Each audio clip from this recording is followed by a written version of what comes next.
Oke, selamat sore Pak Sar. Selamat sore. Terkait kasus Peggy yang sekarang sudah dibebaskan, Pak Sar bisa berikan tanggapan terkait kasus tersebut?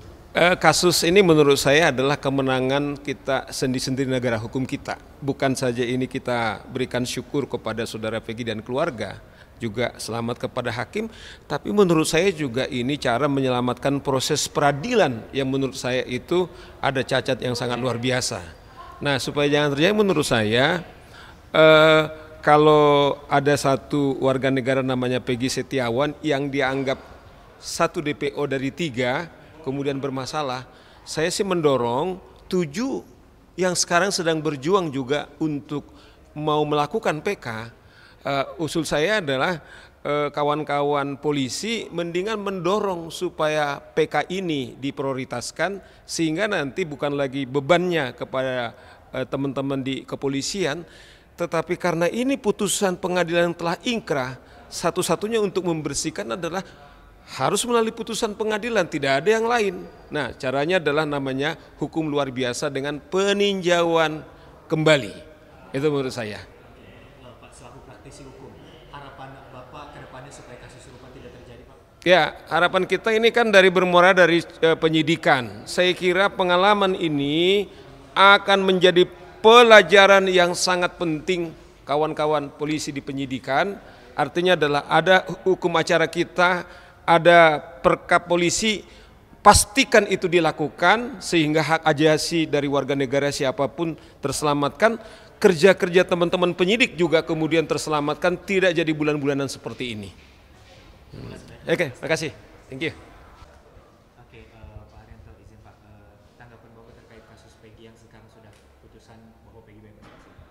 Ya, ini tanggapan saya, ini putusan ini bagus lah, karena bisa menambah kecerahan kemana kira-kira arah hukum kita itu dilaksanakan. Karena selama ini kan si Peggy dianggap salah tangkap lah, kemudian orang nggak bersalah tapi kemudian akan dihukum dan sebagainya. Padahal yang terjadi kan penampakan, karena saya penyidik ya, jadi Peggy ditangkap ini kan karena sudah dulu ketika putusan 2016 kan sudah menjadi terdakwa dia, tapi menjadi DPO.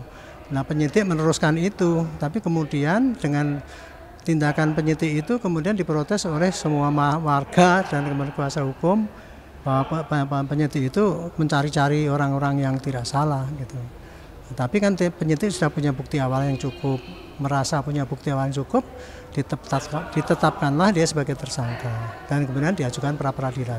Dan saya dulu menyarankan agar pihak yang tidak puas dengan putusan yang tahun 2016 dulu itu mengajukan PK untuk merevisi putusan yang dulu dianggap sesat itu ya. Tapi kalau untuk salah tindakan terhadap Peggy ini di pra peradilan aja kan gitu. Nah, sekarang ternyata mereka pra peradilan dan mereka menang. Pra peradilan itu artinya membatalkan putusan Peggy, membatalkan Peggy ditetapkan sebagai tersangka, sehingga penyidik sekarang harus menghentikan. Nah, sekarang polisi bagaimana ke depan? Kalau prediksi saya sih polisi pasti akan melihat bagaimana nanti putusan PK nanti. Kalau PK nanti diputus kemudian dikabulkan dan menggugurkan putusan yang tahun 2016 dulu, maka polisi pasti tidak akan lagi mencari buronan Peggy itu. Tapi kalau PK-nya diajukan oleh kuasa hukum itu dan kemudian ditolak, ya polisi pasti akan meneruskan pencarian DPO yang 3 orang itu atau meneruskan penyidikan kepada Peggy ini. Jadi Peggy ini bukan berarti bebas daripada sasaran penyidik untuk disidik, tapi sementara harus dihentikan karena dianggap tidak sah ya. Nah, kemudian polisi akan melihat nanti perkembangan hukumnya, apakah ada PK dan menang, apakah kalau PK-nya kalah, ya berarti polisi akan meneruskan penyidikan yang 3 DPO atau yang Peggy ini. Baik, terakhir Pak, mungkin harapan atau mungkin langkah-langkah yang Bapak sarankan untuk instansi agar kasus ini cepat selesai? Ya, harapan saya semua cepat-cepat aja dari kuasa hukum cepat mengajukan PK supaya kan ditinjau kembali kan itu, supaya jelas nanti ini kira-kira hukum yang sesat dulu itu emang betul-betul sesat atau sudah benar, cuman sekarang gara-gara film itu kemudian dianggap sesat kan gitu kan. Itu harapan saya begitu, dan polisi juga gitu, karena sekarang sudah ditentukan sudah nggak sah ini ya jangan dilanjutkan. Tetapi kalau dia merasa punya alat bukti yang kuat untuk meneruskan pada Peggy ya silakan. Itu. Terima kasih banyak Pak. Ya, Mas. Oke, Pak Reza, izin mungkin dari sisi psikolog forensik, apakah perilaku Peggy ini awalnya menunjukkan bahwa Peggy adalah seorang pelaku atau Peggy justru memang sudah pantas mendapatkan putusan hakim yang dibebaskan jadi tersangka? Di dalam putusan hakim tahun 2017 itu disebut Peggy alias Peron. Saya tidak tahu itu betul-betul ada atau tidak, atau siapa gerangan yang dimaksud. Tapi andaikan yang menjadi topik perbincangan kita adalah Peggy Setiawan, dan Peggy Setiawan ini bukan Peron, maka saya bayangkan justru saya bertanya-tanya kenapa justru orang ini tersangkut kasus hukum. Kenapa Peggy bisa masuk dalam naskah putusan? Saya bayangkan bahwa nama Peggy alias Peron, lebih-lebih lagi kalau kita bicara Peggy Setiawan, adalah nama yang muncul semata-mata datang dari keterangan saksi yang tidak disertai dengan alat bukti. Nah, persoalan yang paling mendasar adalah sejak awal mencuatnya kasus Cirebon ini, saya orang yang mengkritisi kerja-kerja penegakan hukum, kerja-kerja pengungkapan kasus yang terlalu mengandalkan pada mencari keterangan, baik keterangan dari pelaku maupun keterangan dari saksi. Kenapa? Ya karena keterangan dari pelaku atau saksi mengandalkan daya ingat manusia. Dan daya ingat manusia sangat rentan mengalami fragmentasi dan distorsi. Bahkan saya menduga nama Peggy muncul asal muasalnya adalah dari keterangan semisal saksi Sudirman, atau mungkin juga ada saksi yang lain, saya tidak tahu. Tapi yang ingin saya katakan adalah tidak tertutup kemungkinan saksi-saksi yang kemudian menyebut nama Peggy itu adalah saksi-saksi yang sebelumnya mengalami penganiayaan dalam ruang interogasi. Jadi yang dicari oleh petugas bukanlah keterangan tentang fakta atau tentang kenyataan, tapi keterangan yang dicari petugas adalah bagaimana agar terperiksa menyampaikan keterangan sebagaimana keinginan si interrogatornya dengan menggunakan cara-cara yang entah itu intimidatif, dengan cara-cara yang penuh dengan iming-iming.